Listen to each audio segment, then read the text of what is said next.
next 80 years, which would drastically change the landscape and character of Tampa Bay.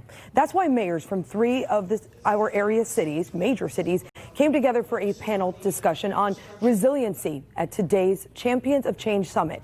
They talked about the importance of educating the public about planning now for what will happen 50 years or more down the line, and even touched upon the issues they see as the greatest issues facing us here. For Tampa Mayor Jane Castor, it's water, not the water in the bay, but the water in our homes.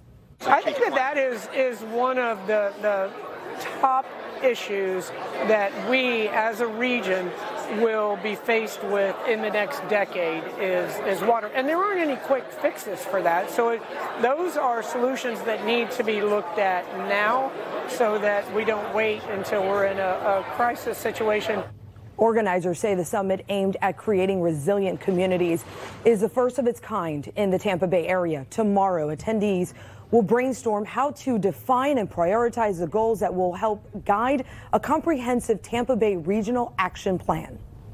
Chief Meteorologist Bobby Deskin's back with us again, and actually you were a part of this panel, Bobby. No, just attended out there. Those are the big But what was your biggest takeaway as far as when you were there and listening to what the mayors had to say? I was happy to hear them addressing this and putting these plans, or at least coming up with plans.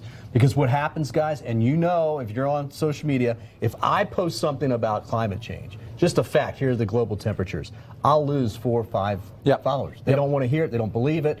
A lot of people do, but that, just communicating that, right? So if people don't believe it, they're not going to make any change.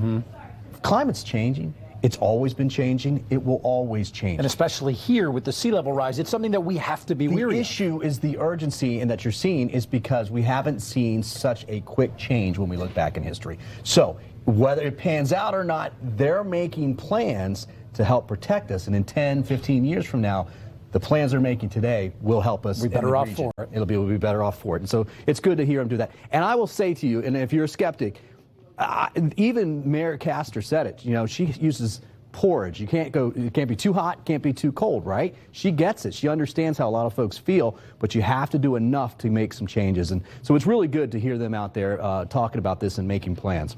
72 out there for today. Today was basically about where it should be. I mean, this is about normal. 72 and 48, 70 and 51 is where we should be.